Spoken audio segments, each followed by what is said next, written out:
Still being here. There's a lot of information that you have received today so far, and we're going to have another good round of it as well. My name's Christine McLean. I'm with Mount St. Vincent University in Halifax, and it is my absolute pleasure to be moderator for this panel. So our panel today, looking at policy research informing best practices, we have David Philpott, Gail Hunter, and Jessie-Lee McIsaac. So I'm just going to give you a very brief bio. David, who also is known as Craig Alexander, and we may have to make sure that somebody takes his name tag away from him because he's feeling extremely important today. But David has had a 40-year career, 40-year plus in education. He's was a professor at Memorial University in Newfoundland for most of that 40 years, I would say, a good chunk of it. He's a passionate researcher and advocate for early learning and childcare, and he's a consultant in that area as well, so we're very pleased to have David on the panel. Gail Hunter, who a lot of you would know in the room, she's been involved in the ECE field for about 35 plus, would you say? Almost. Almost, okay. Yes, I guess that is. Okay, yes, you're right. See, there you go. I did my homework.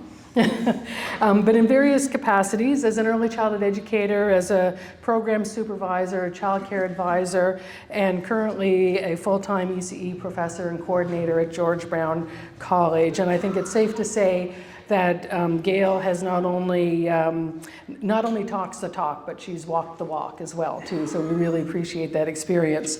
Jessie-Lee McIsaac is a colleague of mine at Mount St. Vincent. She's a Tier 2 Canada Research Chair in Early Childhood Diversity and Transitions. She's with the Faculty of Education and with the Department of Child and Youth Study at Mount St. Vincent University. So she's cross-appointed there and is an associate professor there as well.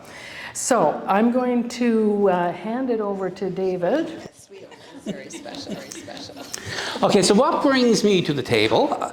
I met about 15 years ago, after a long career in special education, I met the McCain Foundation. And Jane Bertrand and Gary McGregor and Margie McCain and the crowd. And after years and years and years of pushing for inclusion, early identification, early intervention to help children with developmental challenges meet their outcomes and move towards independent lives, I discovered that we were waiting too long. We should be looking at earlier intervention and support for these children. And if waiting for age 6 and grade 1 and grade kindergarten to start servicing these children is too late. And we need to go into the early years and start supporting these children at that stages. So that's what started me down this road that led me to this panel today, which could have been color coordinated, but it's not. So since I retired in 2020, right in the middle of the pandemic, pretty much the only thing that I've been doing is talking about inclusion in the early years. And by inclusion, we don't just mean including all children, regardless of developmental ability, language, cultural background, indigeneity, whatever. We're also talking about an inclusive workforce and how important it is for children to see themselves in the staff. And if we're talking about equity, diversity, and inclusion, it works both ways. It's not just for children, it's not just for the families, it's for the whole workforce. And we're seeing that more and more in Canada lately as the workforce diversifies. When you look to the literature and international practice around inclusion, we see, I'm back and forth to glasses again, we see that inclusion is not just access. It's not just giving children access, but it's ensuring meaningful participation. And if we've got to lean on either of those 2 feet, we need to lean on the meaningful participation in quality programs for these children. It's not just getting them there, it's making sure that they are fully engaged and that they are meeting their outcomes to the very best of their ability. When we look to who has access, We know that the people who don't have access surface very quickly. Infants, there's a real struggle with getting infants into care, and it's much more complex than you might think, and being able to do that. New Canadians, you know, someone mentioned earlier that a family showed up at the door when she was pregnant. Well, we know in the country that, you know, families are registering for childcare at pregnancy. In some are, you know, first date, they're registering for childcare. And that's very important. But new Canadians don't have the chance to do that. They're arriving here with, you know, three children under 5, and they have to wait 2 or 3 years to get into a centre. Well, that's not going to happen by the time they go down to the wait list. So we need to look at addressing that. If we have aggressive immigration policies in the country, we're not just bringing in workers, we're bringing in families. And those families have children, and those children have needs, and unless we meet those needs, there's going to be a price to pay. Children with complex needs. I'm going to speak a little bit further on this later on, but children with complex needs are not present. I did a study recently, I spoke to about 150 early child educators and advocates and whatnot about including children with diverse needs. No one mentioned wheelchairs. No one mentioned children with complex needs. And they didn't mention them because they're simply not there. They're not in there. And economically marginalized. Craig Alexander's work talks about $10 a day. It's a great goal, but it's not going to meet the needs of a lot of families. And meaningful participation. Who does not have meaningful participation? Children with behavioral struggles, children who are neurodiverse. We see increasingly that these students are being assigned a worker to help them in the center, but we know that those workers often isolate the child further because they're not involved with their other kids. Someone else has to take care of those children during the days. And of course, Indigenous children. Indigenous children are very complex because it's not off reserve more so, because it's being exposed to their culture and their language in the center, and how important that is. We know that when Indigenous populations lose their language and lose their culture, there's huge prices to pay down the road for that. And we know that expansion alone will not address these needs. It's not simply about creating more space. We need to draw these children into the centers with intentional plans, with specific supports, and with highly trained staff. When you look to the literature, we see 5 tenets of inclusion. It surfaces everywhere you look. It surfaces in the literature, it surfaces in best practice, it surfaces nationally as the provinces move towards developing inclusion plans, and it surfaces internationally. When you look to the OECD countries, when you look to Ireland, when you look to Australia, when you look to wherever you look, you see these 5 tenets of inclusion popping up. So a continuum of inclusion. What's meant by a continuum of inclusion? We need a shared policy. I mentioned this morning, one that covers birth through to the rest of the schools. Many provinces have an inclusion policy for the early years, totally different one when the child turns age 6. And there might be reasons for that, but families clash in policies. They get used to one way of being 0 to 5, and then at 6, a whole new model kicks in. Multi-tiered systems of support that, we have universal supports, we have targeted supports, and we have intensive supports for children who need those supports. And the resources are in place to deliver those. A shared language. No system in the world got education down to acronyms, or got the practice down to acronyms as much as education. We use acronyms like no one else. And the difference in acronyms in the early years is a whole other language when the families show up at kindergarten. Right? A whole other different, so we need parallel language, and it has to be secured in regulation. We need to move towards zero rejection legislation that every child, regardless of need, has a space, just like they do when they turn 6. It's mandatory at age 6. And I mentioned this morning about the continuum of pedagogy, curriculum, and professional development. Shared professional learning, training early child educators with primary teachers, getting them together, talking to one another, sharing practices, sharing strategies. Now don't panic, Gail, I'm going to try it. A teachable moment. Appropriate and aligned resources. When we look around internationally, we start seeing inclusion toolboxes popping up. And what it is, it's a resource center for educators to go to get tips and strategies and approaches and programs. You know, I have a child with a stutter in my group. How can I help them? I have a child with a mobility issue. What can I do? And these inclusion toolboxes, BC has a fabulous one. Ireland has a really good one. So when you start looking around, you see examples of really good pragmatic strategies so educators know where to go to find support. And we need streamlined staff. I am not a fan of assigning, I'm not a fan of assigning workers to individual children. I'm a fan of assigning assistants to educators who can make sure that all children in their care are included in all activities all of the time. Training. Well, there's a big debate, pre and post-service training. When it comes to inclusion, I'm a stronger advocate for post-service, in-service training on inclusion, because educators tend to learn strategies much quicker when they instantly apply it to a child they have in their care. And they get to go back the next day and try that strategy. I've already talked about shared PD with educators. And one of the biggest things around training, we need a direct focus on acknowledging the discomfort that many early child educators have around including children. And they have that discomfort is because they've never had to do it. They have no experience. And in an absence of experience comes apprehension, right? And there's a perception that has arisen that extra needs means extra hands, that someone else has to show up to take care of this child. Whereas the educator is the primary person responsible for all children all of the time. Oh, there we go. Collaborations. Collaborations, interprofessional, interdepartmental, interdisciplinary. People need to be working together. Physiotherapists need to be in these centers showing educators how to include children with mobility issues. Occupational therapists need to be in working with educators, showing them what to do and how to help. These departments, we have integrated governance, but do we have integrated practice? Do we have collaboration across departments? Do we have the health department talking to the educational department? Is there shared planning? And more often than not, the answer is no, there's not a lot. And also with community stakeholders. Neurodiverse, for example.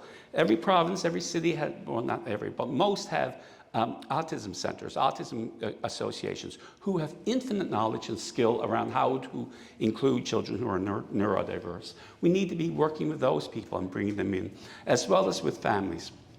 Families can come in and help show the early child educators how to include these children, how to do feeding, how to do mobility and portering issues with these children, and because they have the knowledge as to how it's being done at home. And of course, data collection and monitoring. This is becoming a huge topic around the world now, collecting data and to show, to track how successful we are at being inclusion. One person said, Dave, we're close to the point where we got to diagnose a child as different to document them as having been included. That's not the intention. The intention is to be able to show that we have proportionality, that the percentage of children with issues are visible in early year centers to the proportion that they exist in the community. So if we have 20% of our population has complex needs, well, 20% of the kids enrolled in our centers should have complex needs. If 17% are racialized, then we need to be able to show and monitor that those children have access to our centers. K-12 system uses Power School, which is a huge data collecting mechanism. They track attendance, they track performance, they track everything once the child turns 6. Power School has the capacity to reach down and do the same thing for the early year centers. We have no data now on who's included, who's showing up, where they're going, how long they're staying, and how they're transitioning. Something as simple as Power School can provide that for you. Track all the indicators that you need, align it across systems, and then feed it right into the K-12 system. Last slide, I think. So I'd like to end this presentation. When I do this presentation around inclusion in the early years, I speak directly to primary teachers and primary teacher unions and elementary teachers. And I say, start thinking about what's in this for you. How would your career and how would your daily practice change if every child in your care shows up at your doorstep in September with 3+ years of quality early intervention? What would happen with the rates, of kids with autism? We know autism is going up in the country, higher and higher rates.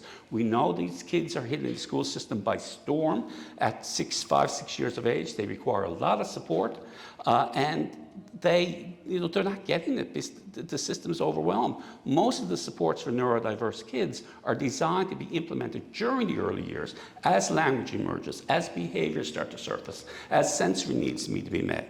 If we can settle all that beforehand, early years becomes preemptive. Right? It becomes preemptive of a lot of these issues. 60% of the kids in special education are there because of lags in language, because of lags in behavior regulation, and because of lags in literacy and numeracy. The 3 biggest benefits of early child education are behavioral regulation, language, social skills, and literacy, right? So there's a direct correlation there. And for the kids who have developmental challenges, for the kids who are going to land in special education anyway, who will have lifelong needs, then earlier intervention can really reduce the intensity of supports that they will need further down the road. Right? They will have their needs met, they will have supports in place, and relationships will be established with their families, especially those families who are the most difficult to engage, the most difficult to get on board with prior experiences. We can have support plans in place, and we can have trust built between the families and the educators. So that's my quick presentation. Did I meet your time?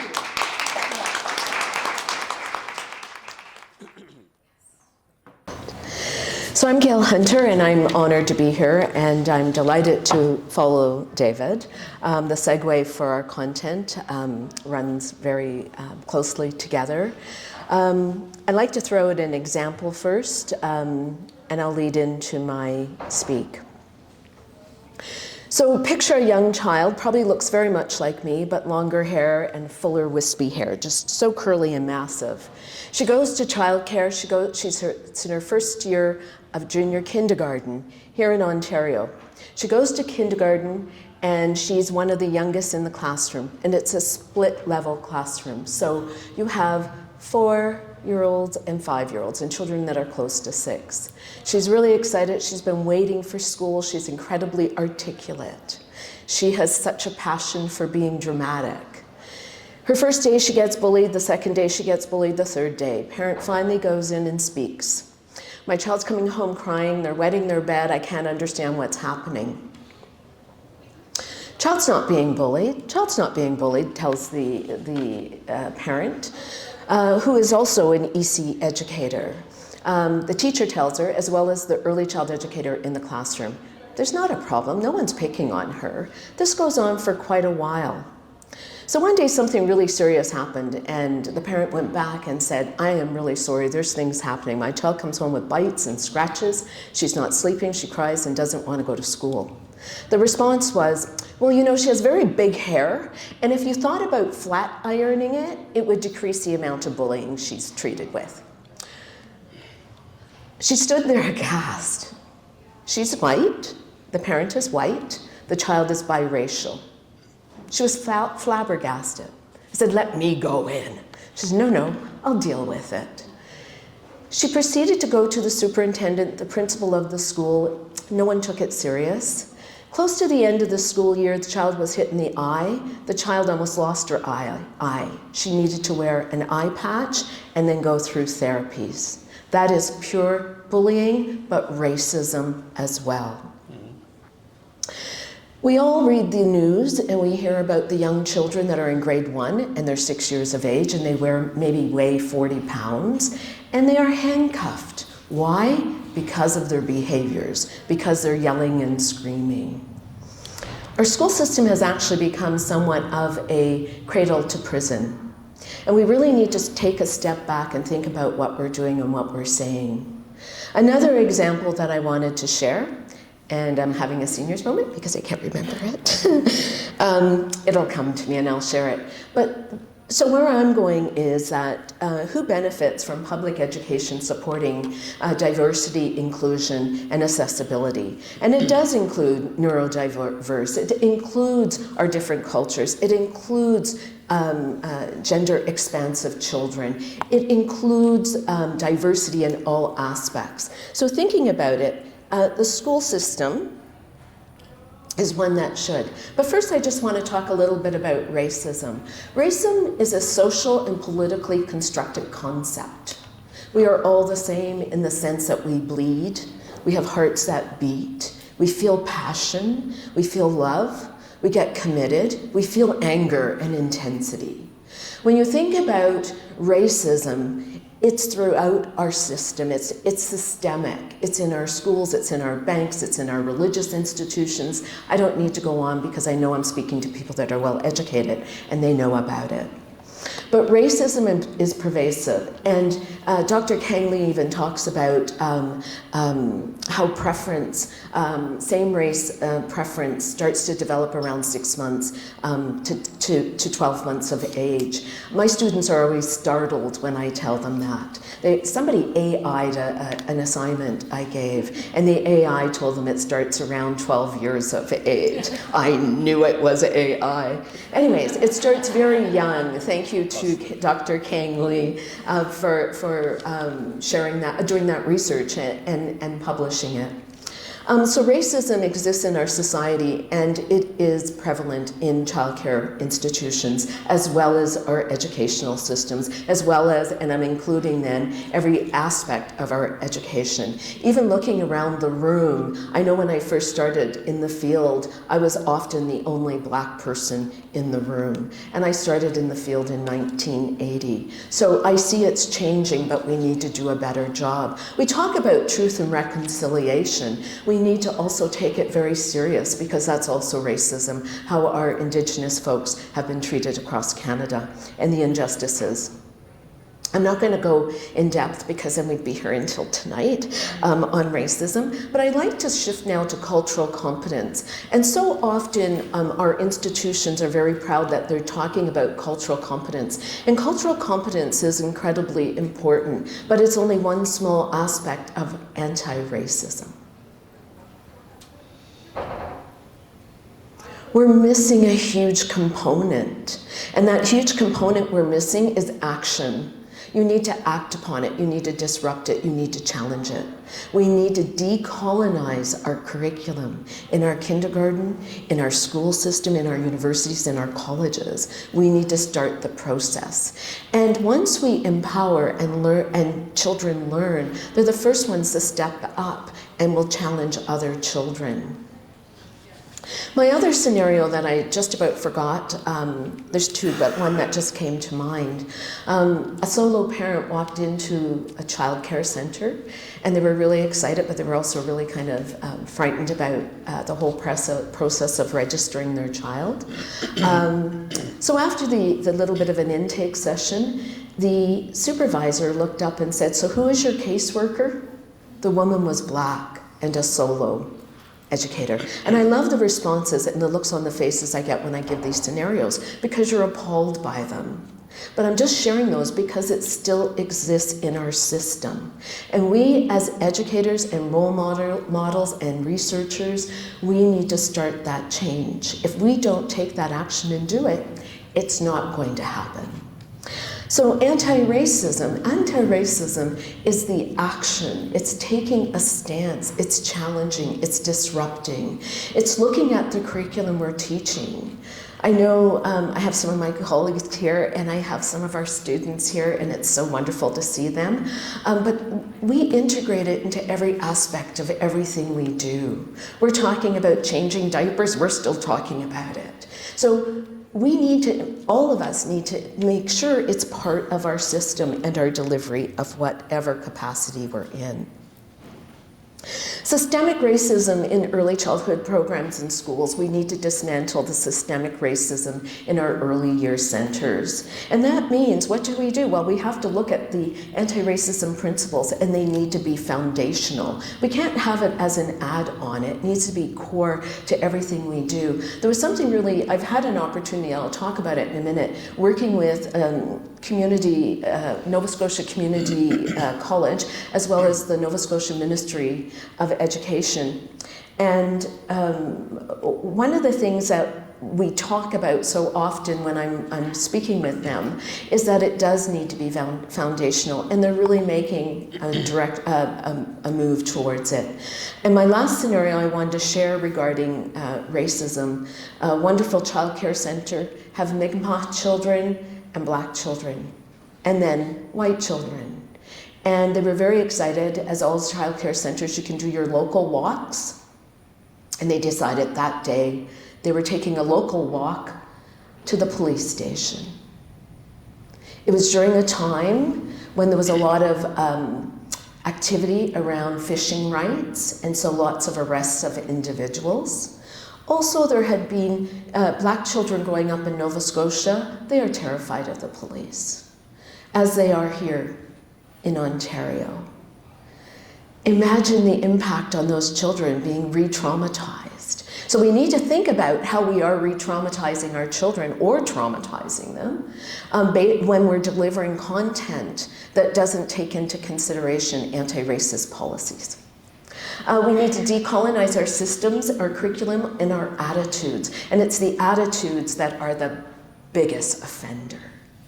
It's the way we treat some parents and not others, or family members when they come in, we may not greet them in the same way. So it's the attitudinal. Our hiring of our employees, where do we advertise for them? Where do we recruit them? How do we get them? Are they representative of our individuals? We have a number of students in our program that are neurodiverse. We have a few that are using walkers. They are amazing with the children. We need to give room, we need to give space for individuals that are different than one of us and all of us, because they are part of us. We need to also professionally have anti-racism training, and all our employees need to be well trained. We need accessible, inviting, and engaging learning environment. We start with our policies, our action plans, and accountability. Now, one of the things that I feel is, I can't remember, there were so many amazing speakers today, and I'm really sorry, but I can't remember. Somebody spoke about how accountable the public school needs to be, because families will be all over you if you're not addressing their children or meeting their needs, or if they're not keeping up to the grade they should be keeping up with. When you have that kind of power, that needs to be throughout the whole school system, but it also means that we need to be accountable then to anti-racist principles. And again, I just want to reiterate, when I'm talking anti-racist principles, I'm not talking just anti-Black racism or anti-Muslim racism or anti-Semitism. I'm not just talking those. I'm talking about when we are homophobic, or when we are challenging being discriminatory against individuals in wheelchairs or using walkers, or children who are neurodiverse. We need to be transparent in our policies, in our actions, and how we are going to be accountable. And we need to stand up and be accountable. We need to be meaningful and intentional in everything that we do. We also need to take anti-racism learning and make it ongoing. And I have to say kudos to early childhood foundational organizations or branches, such as our Ontario Coalition, our College of ECE. We are making our educators accountable, and we need to be accountable. We need to look at our management, administrators, and all support employees in all institutions, ECEs, and teachers. And one of the things that when I was working in Nova Scotia, I developed with a colleague of mine, Bernice Ciparoni, we reworked the framework and then developed modules on anti-racism, but also for management. And they actually held a couple of sessions for management to come in. It wasn't enough, I'll tell you, but they did it. They're moving forward, and I'm really proud of that. So we did present them with workshops in order to open eyes, and people were really like, wow, never thought of those things. So we really do need to take a step back and get educated. Anti-racism workshops, courses, resources need to happen in the school boards, ongoing, but also our universities and colleges need to take a stand and now start delivering them, as well as delivering them to the community and capture all of those wonderful educators out there that may not be lucky enough to be in a school space. So who benefits when we go that direction? Families, children, educators, teachers, your community. And community is really important. Years ago, I had Jane Bertrand as a professor, and I'm talking many years ago. And Jane introduced me to the hub concept, and I still follow it. I feel the hub is really important. And many communities, we have desert communities where when we talk about a desert community, we're really talking about it lacks childcare. Also lacks good food stores, but I'm not going into that right now. But they lack childcare centers, and if they are, they're generally for-profit centers, and many of them are in holes in the bottom of apartment buildings, scary places.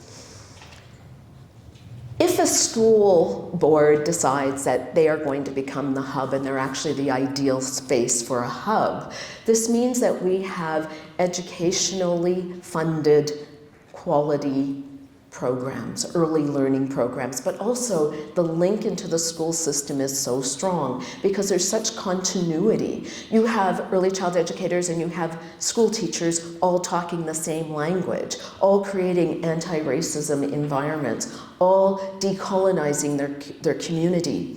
When we look at how does learning happen, one of the most common things that our students first pick up on when we're talking about it and starting to introduce it is you need to have a sense of belonging, right? When you create an environment where individuals see people reflected that look just like them, that are represented, or languages, or that it's okay to dress in your family way of dressing, or that it's okay to speak your own home language in your space, or it's okay to bring a lunch that is really different than everyone else's, but also that you're not deemed not educatable because of the fact that you have a really thick accent.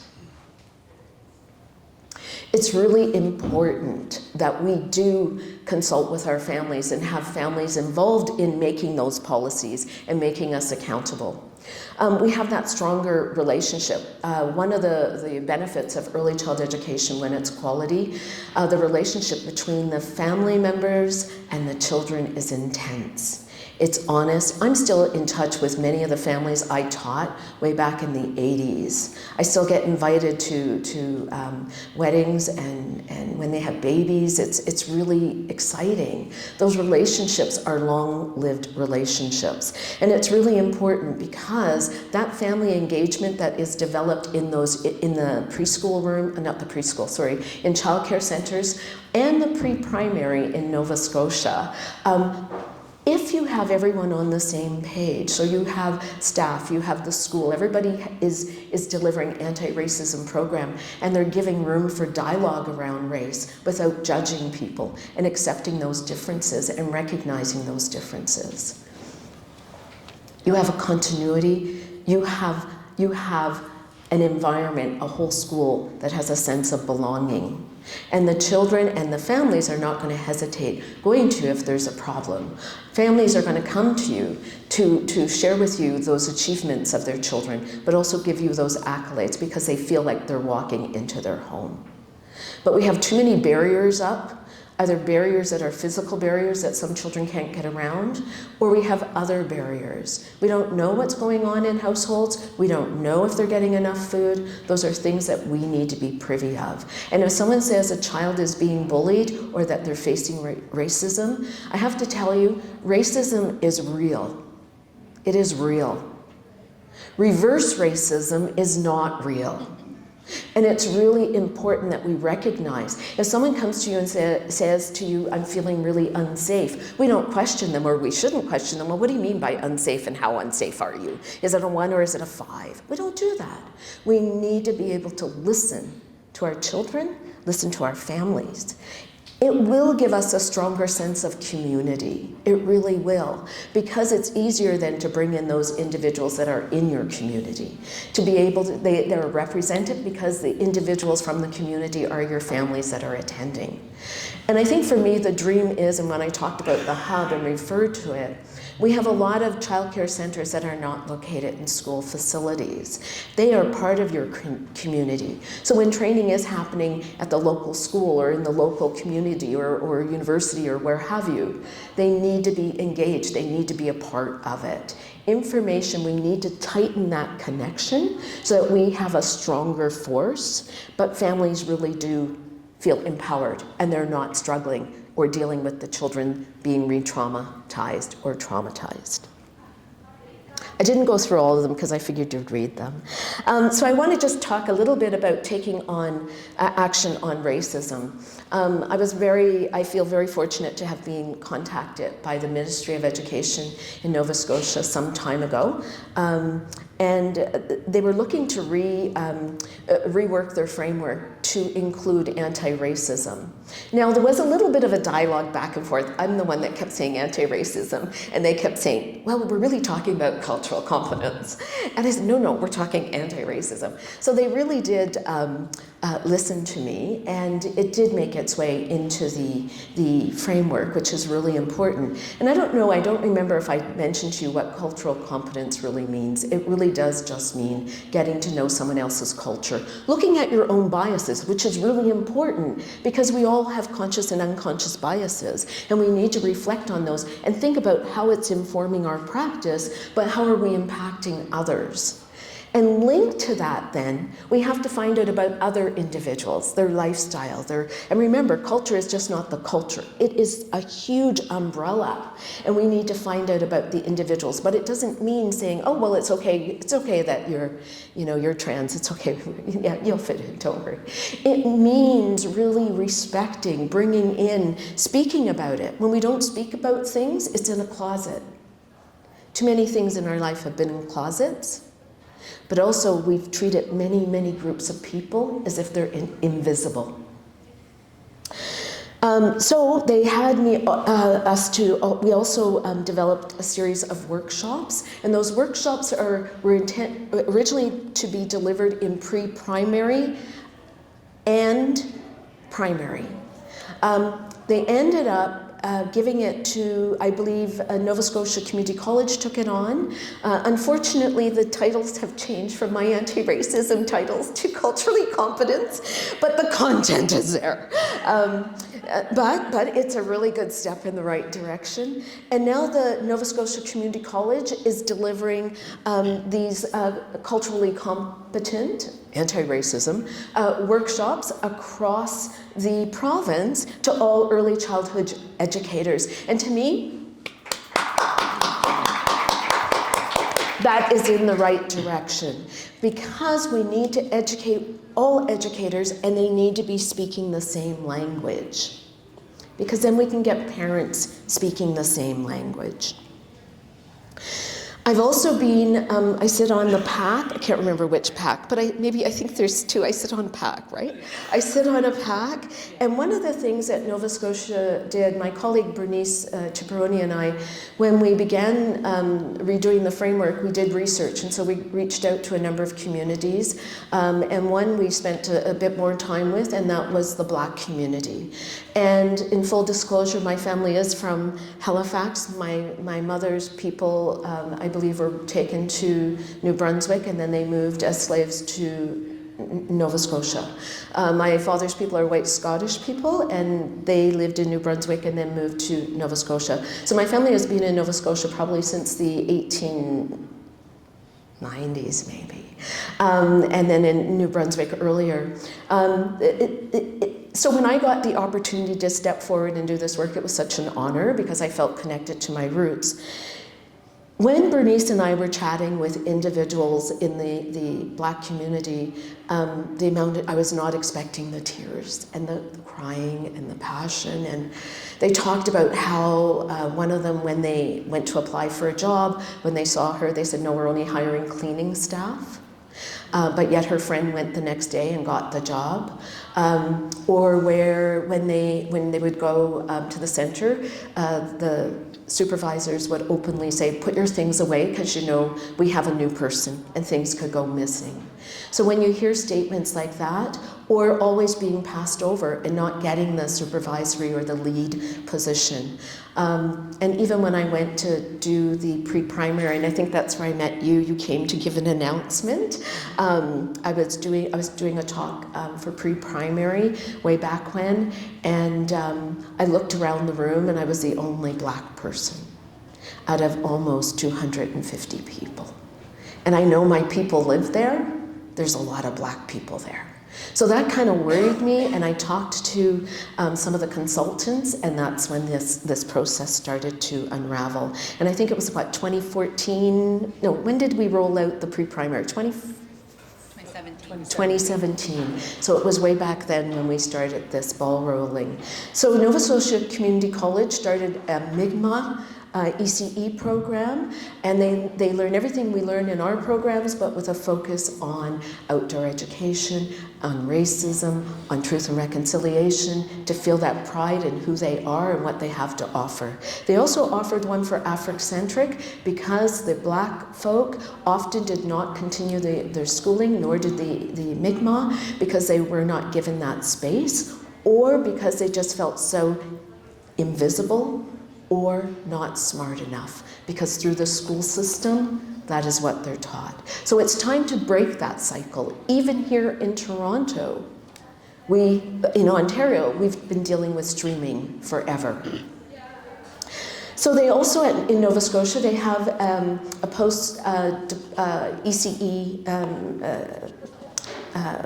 certificate, and they all focus with the foundation of anti-racism. And it is now used in the title of all of their courses.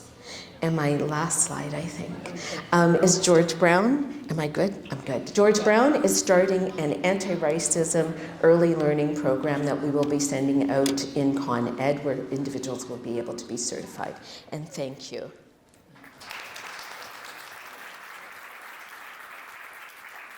All right, I think I'm the last speaker today, so try to bring the anchor to this wonderful group so far. And thanks so much to David and Gail for your remarks. And Gail, I had a couple of slides that I ended up taking out, and I'm really glad I did, because you covered some of the really important work that's happening in Nova Scotia. And I must say, being in Nova Scotia, and I'm so proud to hear so many speakers today talking about the really great work happening in the East Coast. So, hi everyone, I'm Jessie-Lee McIsaac. As was mentioned, I'm a Canada Research Chair in Early Childhood.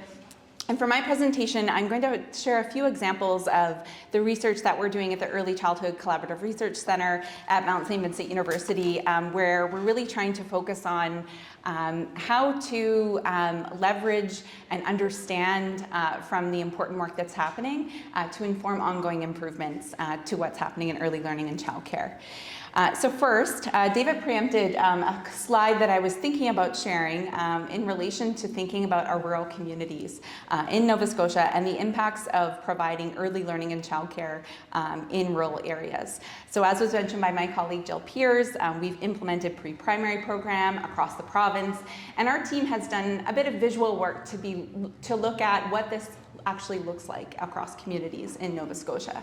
So on the left-hand side, we have all the blue dots representing early learning and childcare, or regulated childcare across the province, and the red represents pre-primary programs across the province. And at the surface, it looks like there's coverage across communities in Nova Scotia. But when you look a little bit deeper, especially in our rural communities, you can see what it means in terms of access to early learning and childcare in rural communities. So one case example of a childcare gap, a childcare desert as David referred to, is a family living in Ingonish, Cape Breton, point A on the map. To access childcare, travel is an hour and a half. To access pre-primary, it takes 25 minutes. Furthermore, to access childcare doesn't mean that you actually have a spot in the regulated childcare. You don't have transportation. Transportation on these roads around the Cabot Trail is quite treacherous in the winter. And also, it really, as I mentioned, depends on available spaces, and infant space for sure is a huge gap as well. So in terms of a success of pre-primary, certainly that increasing access has been huge in terms of what that has meant. To access pre-primary, travel is 25 minutes, as I mentioned. There's a universal space. And as Jill mentioned, the before and after school care is really expanding across the province in areas of need. And students can travel on the bus. So some of the research that we've been doing in Nova Scotia has been a variety of different ways in trying to understand what this impact of the early learning and childcare program in a school has meant for our province. A couple of the early research studies that we did, and Christine, feel free to let me know if I'm missing anything, because you're an author, I think, on all of them, was around the perceived value from the perspective of families. And David mentioned this, having families really behind and demanding for childcare is a really important part of building this demand. So a couple of the studies that we did that was actually at the tail end of the introduction of the early year centers, which also did sort of an initial pre-primary pilot, was looking at the perspective of what that meant for families. And certainly you can understand that value of what it meant for families to be able to access childcare.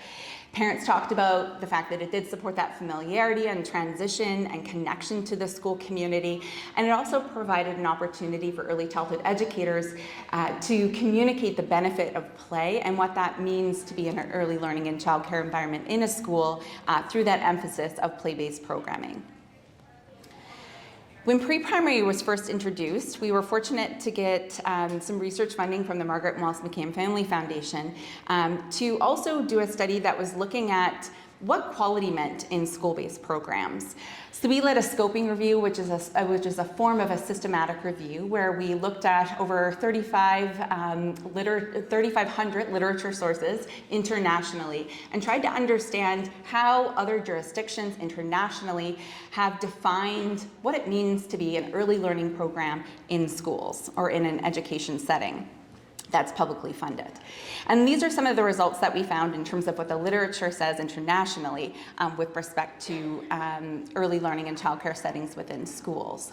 Some of the things we've actually been mentioning throughout the day at the very top, David mentioned the government investment as being a really critical part, and certainly in Nova Scotia, that was really key in making pre-primary happen. Aspects around regulation standards, assessment, and evaluation are sort of that bigger and overlapping policy focus. And then in the middle, we have sort of practice, people, and place, and those are the themes that we developed through the literature to define and to describe what was being mentioned with respect to what it took to create that early learning program within a school. With respect to practice, there's lots of things that I won't get into detail now, but things like pedagogy, that play-based approach was really key, and an aspect in particular to this panel around inclusion and diversity and what it means to be located within the schools and occurring within that school infrastructure. The other aspect that was really mentioned, and Jill was getting into this a little bit as well, was both the place being in the school and also the people, so the partnerships with administrative staff, teachers, and principals as well. So the opportunity to build collaboration within the school, and that was mentioned in the panel before about the real opportunities you can have to when you're in the same location to build those communities of practice with teachers. And that leads me to my next research example that Christine and I have been doing for the last few years, which has been focused on making learning visible through play. So we know that with early learning in schools, that can sometimes raise an expectation for what that means to have young people in schools. And Jill had mentioned in a response to a question of supporting 4-year-olds to be 4-year-olds, not, as Christine refers to, primary boot camp. That's not what we're talking about when we're talking about early learning programs in schools. However, that expectation of what pre-primary in our case or junior kindergarten might mean to parents sometimes, and also to teachers, is important to kind of talk about. And especially because there's been a heightened pressure on things like numeracy and literacy in schools. And again, maybe an expectation that that pre-primary program can kind of build that foundational skills of literacy. And while that's true, in pre-primary or junior kindergarten, it's important that we're not doing that through a didactic, teacher-directed instruction environment, but that we're providing experiential, play-based, child-led opportunities to support that foundation of numeracy and literacy. So in our research study, we used a photo elicitation approach and worked with early childhood educators across the province. We represented our diverse early childhood educators in rural communities, our Francophone communities, our Acadian communities, and African Nova Scotian educators as well, or those educators working in traditional African Nova Scotian communities. And what the aim of our study was to make numeracy and literacy visible through play, through pedagogical documentation. So I don't have very much time, but I will show a few slides of what that actually looked like for our early childhood educators and how they talked about how learning through play occurred. So just a couple of images here are from a couple of educators, and I'll just focus on the one on the right for the purposes of time. So in this picture, what's being shown is children that were taken on a tour through the neighborhood and were given some paper and pen with no expectation of what might happen. But the early childhood educator knew that that would likely, something magical might happen once you give children paper and pens. They were walking through the community, and then the children started to ask, why are there numbers on the houses? What do those numbers mean on the buses? So the conversation that came through the natural environment and walking through their community was really evident in terms of them being able to form that symbolic representation of what a number means to represent something in their community. And the vocabulary that was built through that again, the educator did not have an expectation of what would happen, but really followed the lead from the children to explore that learning and build on that. And a couple of other examples from our Francophone communities, and I have both the English and French quote there as well. And I'll focus the one on the left, again, for the purposes of time. And this is a really great example, again, in the outdoor environment, which really was heavily focused on in the pre-primary programs. And this was an example of where the educator had really accessible materials. They had sort of things available in the environment. And the child had found a broken pencil, just a regular pencil. And she started to notice that when she was shading on this rock, it started to sort of sparkle a little bit. It was kind of that gray visible on the rock. And then the educator scooted back into their classroom and they came out with some different colors. And then they started to look at what the different colors look like on the rock. And then the child decided to start labeling and starting making letters. But she said to her educator, I forgot, I don't remember how to make the letters. And so the educator went back in, and you can see she grabbed a letter chart that she had accessible in the classroom, and then she started to write the alphabet on the rock. Again, that wasn't an intention of the educator, but the educator was there to follow the lead of the child. And you can see in one of the photos that other children are coming around that and then demonstrating and translating that learning together. So just a couple of examples of things that we've done. A really exciting next step in this research that we just started a few weeks ago is a community of practice with early childhood educators and early elementary teachers. And I was so happy to hear one of those examples shared earlier. So we're doing a very similar project where we're doing a series of sessions with a mixed group of ECEs and teachers. And we're really excited to see what's going to happen when we start to talk about play and how that happens in the elementary curriculum, and how we might be able to have that shared learning that occurs through early childhood educators and teachers working together to make evident learning through play. And then finally, and this sort of parallels a bit of what Gail was getting into, I think as has been discussed, as we think about schools as a place for early learning and childcare to be, we need to keep an eye on what that means for communities that have had experiences with schools and systems that have not always been positive. And we need to think about the responsiveness that we have with respect to culture as we do and implement these programs within schools. So colleagues and I at Dalhousie, Dr. Barb Hamilton-Hinch and Crystal Watson did a study a couple years ago looking at anti-Black racism and early childhood, which again, to sort of build on what Gail was mentioning, really illustrated racism that occurs in early learning and childcare settings in Nova Scotia. So we know that there are intergenerational impacts. There are experiences of systems, schools, childcare that have implications on young people today. And we saw examples of children being precluded from culturally safe environments. And one of the things in terms of moving forward that was suggested through our research and that Gail talked about as well was the importance of building that positive self-identity and cultural pride. And we're so proud to have the Afrocentric program in Nova Scotia occurring, and that being a really important opportunity to be thinking about how we can integrate Afrocentric principles into early learning and childcare. And we just recently, I didn't have the opportunity to tell you yet, Gail, but we just received a bit of funding from the provincial government to actually look at the experiences of graduates from the Afrocentric ECE cohort and to be looking at how they implement that practice into the system, because we know that holds a lot of potential, but because of the system that still exists, we know that they may also experience barriers with implementing that knowledge and experience. So we're really looking forward to learning about that experience and helping to inform how that application can happen. And that's it for me. Thank you. Thank you so much to David and Gail and Jessie-Lee. So much good information. And thanks to all of you again for staying with us for the remainder of the afternoon. What we're going to do is we're going to skip the roundtable discussions and we're going to take questions from the floor, just to be more aware of your time and your time constraints. So let's do that. Now I have a question though that I'd like to just kind of throw out to our panelists first. I had a few questions, but I'm just going to do one for now. And that is, are you aware of any new research or initiatives or practices that you're excited about that maybe you didn't mention while you were talking? Anything that we should, or even some standout examples that you've seen?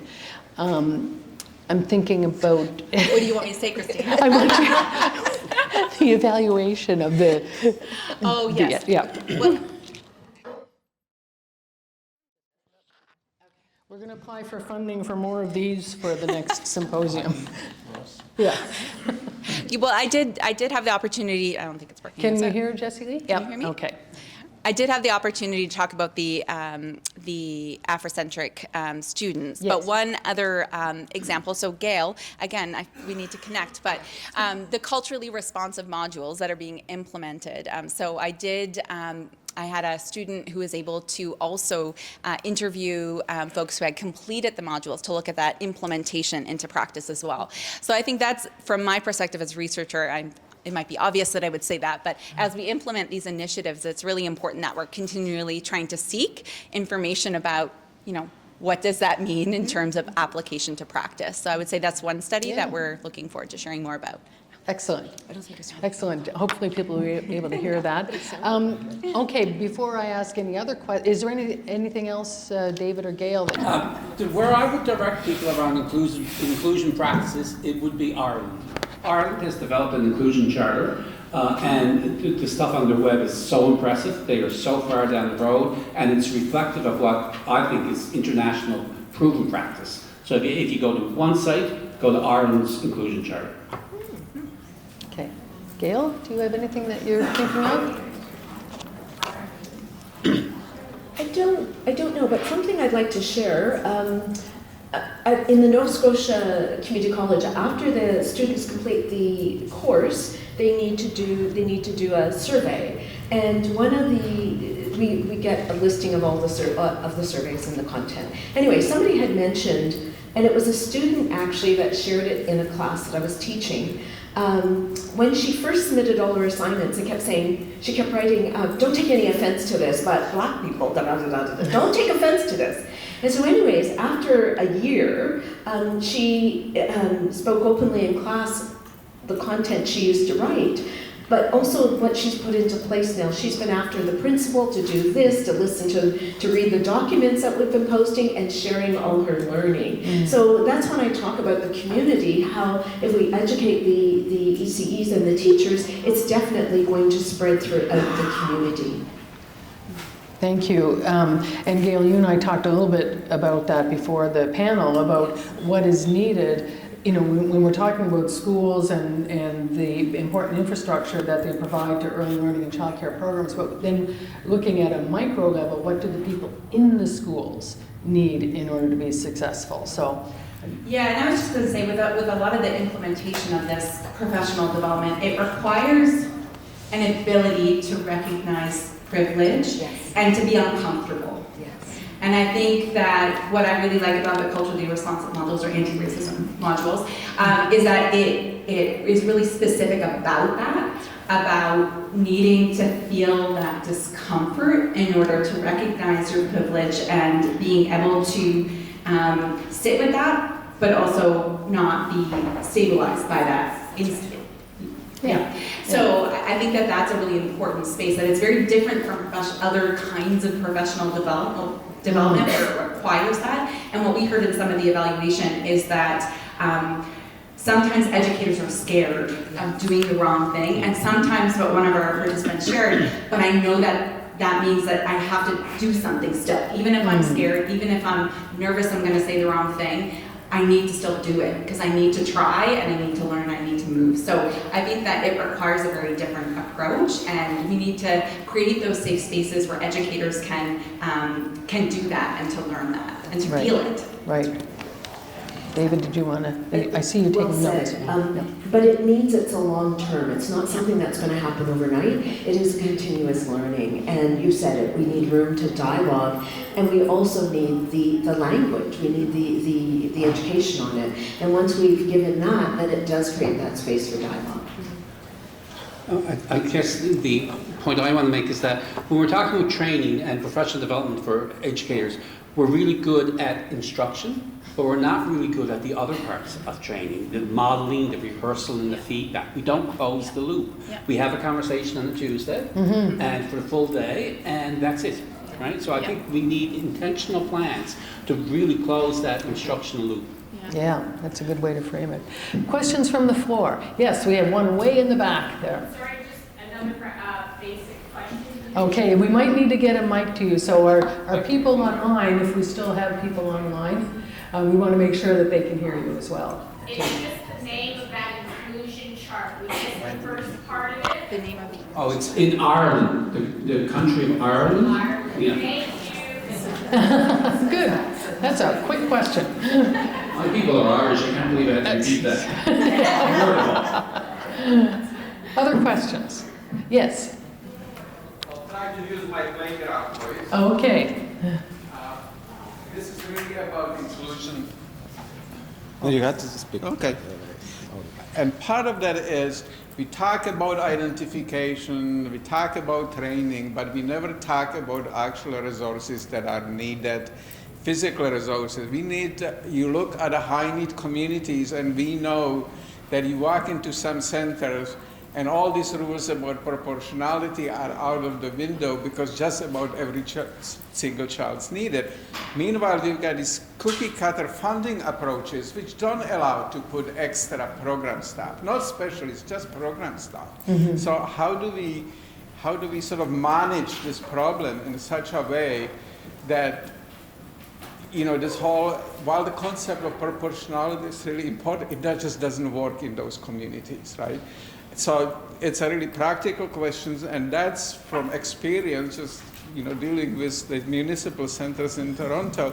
That's where the staff burn out the quickest, you know. And so if we want to really do this well, we need to be able to put in staffing resources, train staffing resources, extra. Right. Thank you, Peter. So any comments about that in terms of the resources that are available? Well, first of all, I think we need to acknowledge that this is not easy. Drawing in the kids with the most complex, most challenging needs is not easy work. It's not cheap work. And it's where collaborations become essential. Because we have to have an attitude of, we have to make it work. And what do we need to get? What does governments need to provide? And how do we develop, create, steal, rob, beg, borrow to get these children in the school system? The K-12 system does it. You know, no matter how complex the child's needs are at 6, they're included and the resources are found. Not ideal by any means, there are problems without doubt, but the children are included and they are part of it. Because the educators have a mandate to do it, which means government has a responsibility to fund it. If you look at all the human rights cases that have gone down, the Jeffrey Moore case, the Emily Eaton case, all the groundbreaking Supreme Court decisions that have rattled, K to 12 special education, it's always about, we don't care how much it costs. Government has a mandate to do it. Exclusion is not acceptable after 6 years of age. Why isn't it tolerable before 5 years of age? Right on. Good point, David. Any other comments about resources?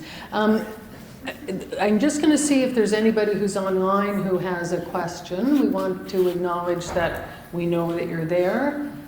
So if you can put it in the chat if you'd like. And in the meantime, are there any other questions? Yes, go ahead. Hi, thanks. I appreciate this dialogue, and when you're talking about inclusion, when you're talking about diversity, when we're talking about anti-racism, and some of the discomfort about using anti-racism and talking about cultural competence, I wonder if you could comment on equity, right, and where that really lives in all of this. Mm. Putting the E in EDIA.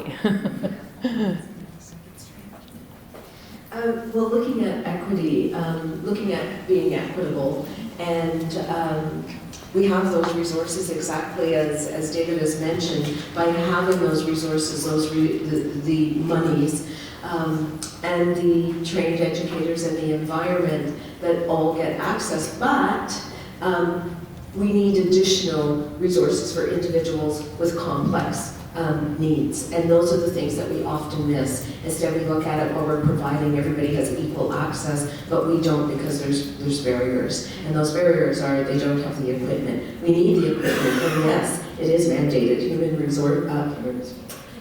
Human rights, that is part of the rights of the child and individuals with disabilities and varying abilities.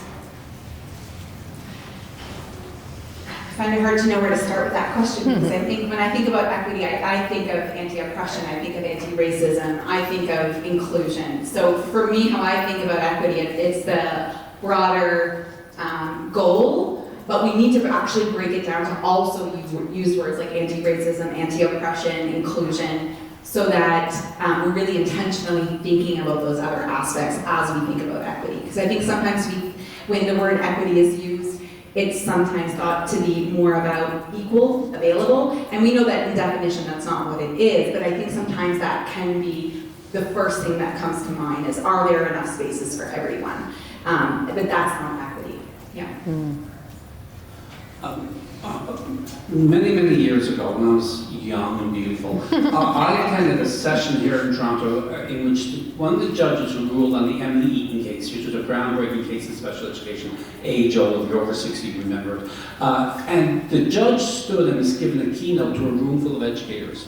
And this was like, 35 years ago. Special education was still very controversial. And he stood in front of this room of educators and he was talking about the verdict in the Emily Eaton case, which was about a child with severe needs. Where's the best environment for her, a regular classroom or a separate classroom? And it was a really groundbreaking case. And his ruling was even more controversial. Anyway, he said, of all the years on the Supreme Court and the benches that I've sat on, I've come to that there's only one truth about children, and that is treating kids equally is discriminatory. Is that violates their individual needs. And I remember thinking, oh my God, the implications of this for our school system is profound. Like, we strive for equality back then, when really it's equitable. Right? It's individual needs, no matter how severe. Did you have any follow-up to that? I just wondering if you had any follow-up questions or comments, Bernice. Yeah, Bernice. Yeah.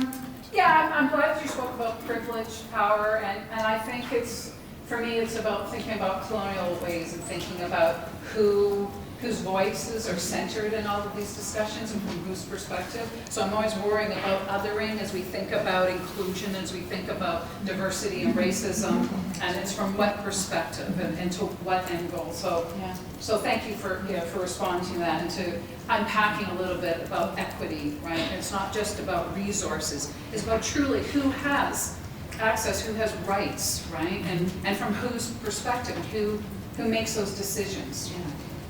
Thank you. Well, and research in the literature now and international practice, we're seeing an increasing drive to amplify the voice of children in these debates, to figure out a way to include children's perspective and and to not only hear it and amplify, but really listen and respond to it. Peter, I think you had another question.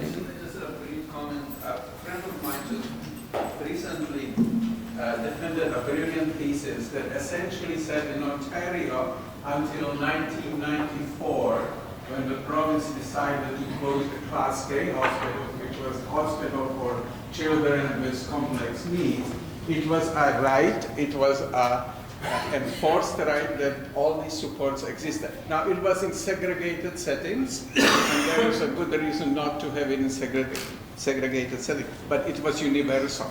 Then they decided, oh, we're going to integrate them into the society, but they never integrated the supports. Suddenly, all these kids were moved into the system that really didn't have any trained staff to do it, or very few specialists. And over the years, things are getting worse, because as there is suddenly more and more children with autism and other needs, and whose parents can really advocate on it, kids in poor, low-income, deprived communities have less and less access, right? And despite what a judge says, that applies to school, that doesn't apply to childcare, right? And so the question is, how are we going to change it? That's the big thing. And in places like Toronto, with a multicultural society, where you've got parents with so many different points of view, how are you going to reconcile all of those? One that in fact expect their kids will be able to read and write by age of 4, and the other one who actually might believe in play. And another one that doesn't care as long as the kid is somewhere so they can go to work. So there's all this reconciling in a system we don't have. As somebody says, we don't have a system. We have all this, hodgepodge of things. And the kids, and especially kids who need it most, get left behind. Very good points. I don't know if any of you want to... Which is why we need this anchored in legislation. Provinces need to adopt legislation that says participation, meaningful participation and access is mandatory from birth on. If the families, there need to be flexibility, families have the right to keep children, as they do with kindergarten. Kindergarten is optional in many places. But once they turn 6, education is mandated, because we know the implications of an uneducated individual, right? Why would we not have that same standard for children under 5 years of age? And until that happens, there are loopholes that governments can get out of. Thank you. I think if thinking about legislation too, just to play devil's advocate a little bit, is that we also, alongside of that, need to help families build better relationships with schools that have been broken over time through intergenerational discrimination and trauma. Because there is the other concern of taking a child into a school and what that has meant historically in this country. So I think that that's really important, that we're framing, if in this movement of moving early learning and childcare into schools, that there's a real collaboration that's done with families to ensure that that trust is built of what that means for families. Yeah, very good points, and starting with the relationships and understanding even some of what you were talking about with Gail is that if the educators began with strong relationships, it wouldn't have, you know, deteriorated in the ways that you described. Yeah. Any other questions from the group? Okay, so maybe we'll just take a quick no break, okay. If you need to go to the bathroom, just go to the bathroom. We're right there. So I'm going to, Scott McCain's going to come up and do some closing remarks. Thank you so much.